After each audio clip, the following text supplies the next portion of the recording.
Ya, bersahabat dengan bencana, sebuah kalimat pengingat untuk masyarakat. Bencana alam selalu menimbulkan korban jiwa dalam jumlah besar. Dan untuk menyiasati hal tersebut, mitigasi bencana perlu dikedepankan.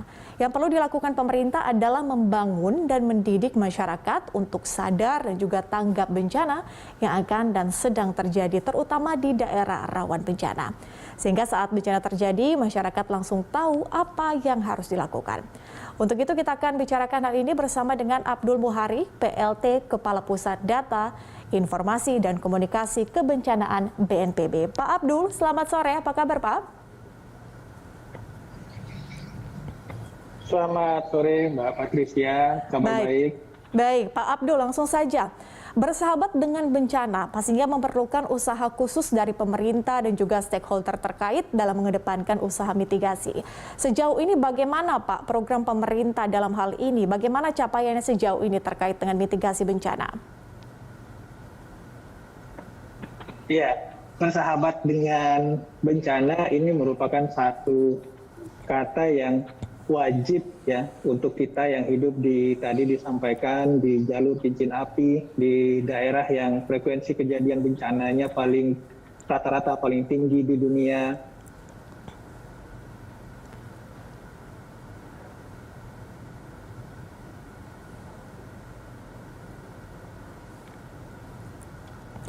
Pak Abdul, kami tidak bisa mendengar suara dari Anda. Apakah ada gangguan?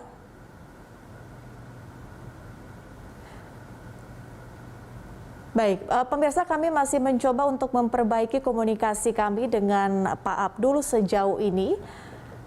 Namun Pak Abdul, apakah bisa mendengar suara Patricia di studio, Pak?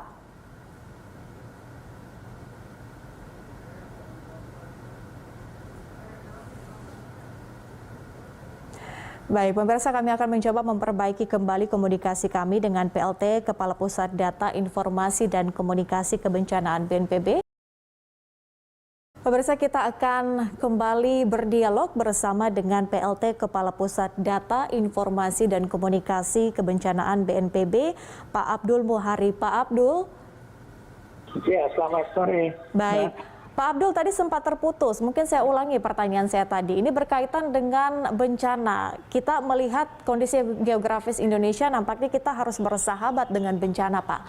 Sejauh ini bagaimana langkah-langkah mitigasi yang dilakukan oleh pemerintah dan juga stakeholder terkait dengan mitigasi bencana ini? Apa saja capaiannya sejauh ini? Ya, baik. Memang ketika kita bicara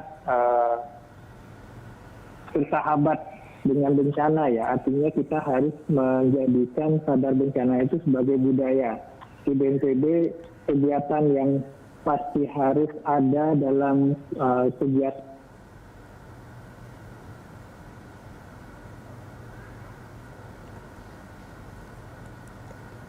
dari yang paling kecil, kemudian naik ke keluarga, ada dengan kita bencana atau tanah dari keluarga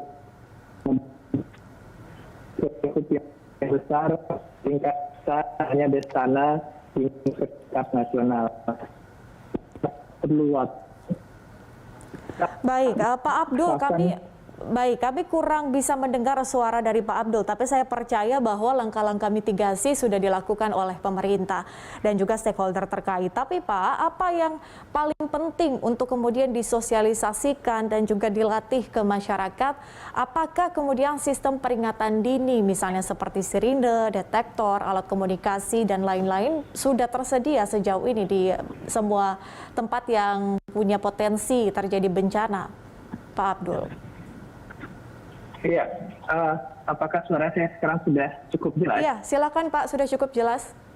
Oke, ya. Jadi untuk yang paling penting kita sampaikan dan kita sosialisasikan kepada masyarakat adalah pertama itu risiko di daerah mereka masing-masing.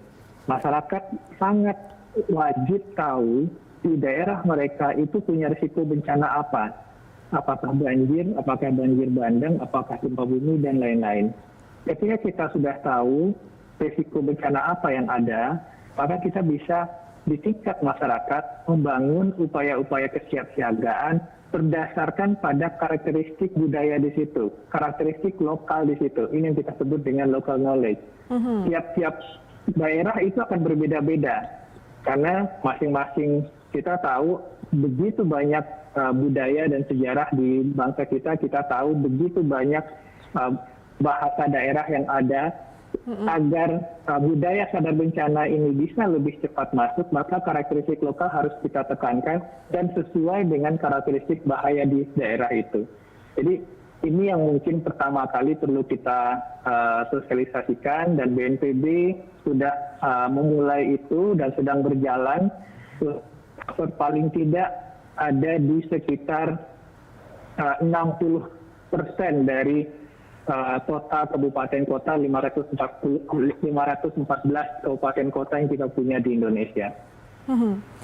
Pak Abdul, bagaimana dengan sistem peringatan dini, misalnya sirine, detektor, kemudian juga alat komunikasi dan lain-lainnya? Apakah kemudian ini benar-benar sudah tersedia, Pak, dan juga berkoordinasi dengan BMKG misalnya atau stakeholder terkait lainnya?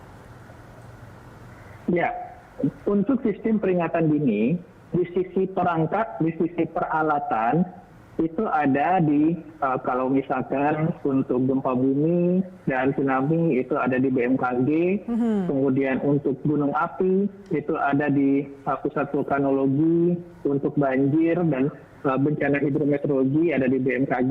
BNPB itu memastikan bahwa masyarakat paham informasi itu apa dan meresponnya bagaimana. Jadi untuk perangkatnya itu ada di lembaga-lembaga yang memang mempunyai tugas fungsi itu, yang mempunyai perangkat untuk itu. BNPB kita memastikan di sisi hilirnya, di sisi masyarakatnya, masyarakat paham ketika misalkan menerima informasi kejadian gempa berpotensi tsunami. Mereka paham harus bagaimana, seperti apa, kemana, dan kapan.